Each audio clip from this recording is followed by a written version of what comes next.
In an attempt to accelerate access to skill training and livelihood opportunities for the rural youths and women in the state, Department of Employment, Skill Development and Entrepreneurship launched mobile skill Moorings and multi-skilled handyman programs at Chipobuzo in Kohima today.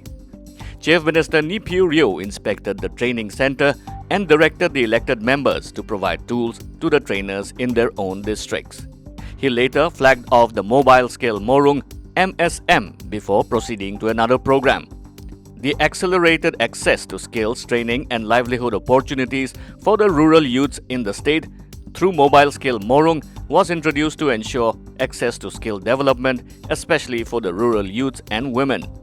With this launch of this program, starting from this month, we'll be taking this training van to all the rural areas, and I'm sure it'll benefit our rural youth to a great extent. Multi-skilled handyman program is a self-contained training workshop on wheels equipped with machineries and equipments that can travel with trainers across the state to skill the rural youths and women for sustainable livelihood, funded by Skills Acquisition and Knowledge Awareness for Livelihood Promotion under the Ministry of Skill Development and Entrepreneurship.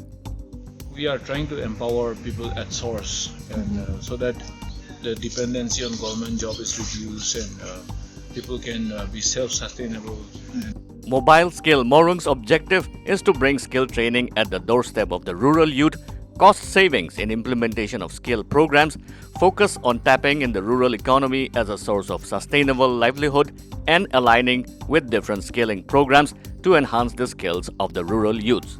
Speaking to Northeast 8, Director of Employment, Skill Development and Entrepreneurship, Chiren Yadan, said the concept of the project was shared with the ministry. However, owing to lockdown, it could not take off on time.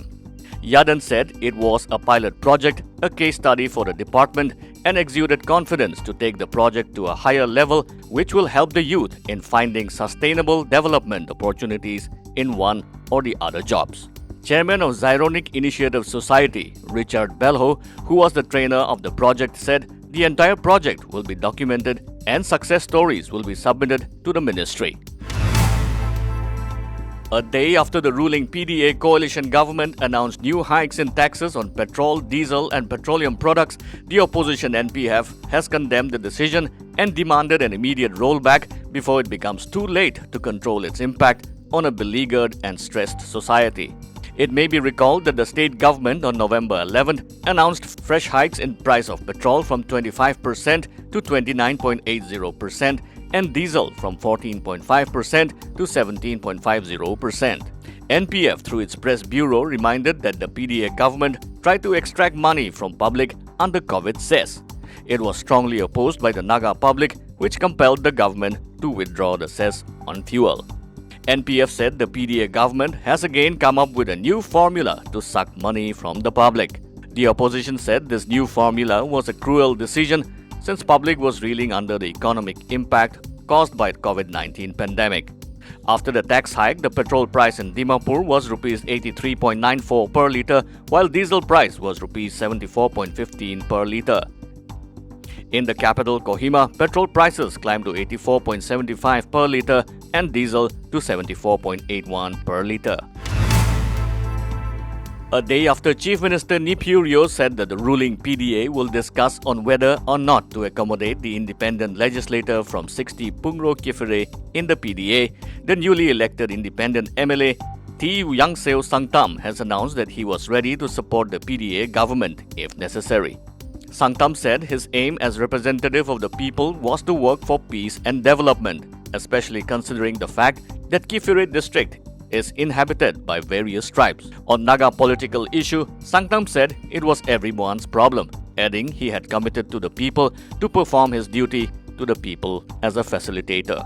He explained that he had contested the by-poll as an independent candidate since BJP denied him the ticket.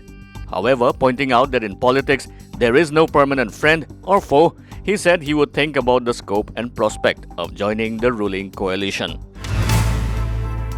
In order to facilitate the progress of the ongoing 4-lane construction works, Deputy Commissioner of Dimapur, R. Soundarajan, has announced once again a total restriction of all vehicular movement from Chathe River Bridge, Patkai Bridge to Kuki Dolong from 7 a.m. of November 15th till 5 a.m. of November 16th. In this regard, the alternative route for those travelling to Kohima or from Kohima to Dimapur will have to go via 7th Mile, New DC Office, Shokhuvi, Razafhe, Maikam, Pimla, Hainamse, Jornapani, Medzipema, and vice versa.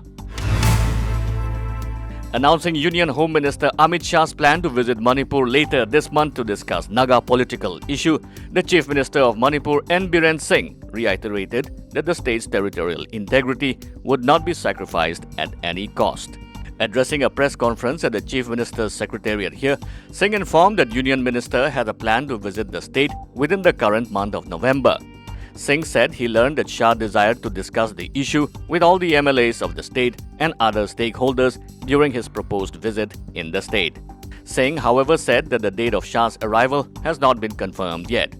The Chief Minister, however, reaffirmed the state's decision not to compromise the interests of Manipur in any way, whether the centre discussed the issue with the stakeholders in Imphal or in Delhi or anywhere.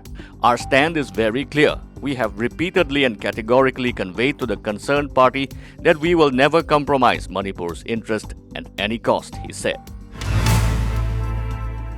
With positive cases rising all across the nation, the COVID-19 status of northeastern states are: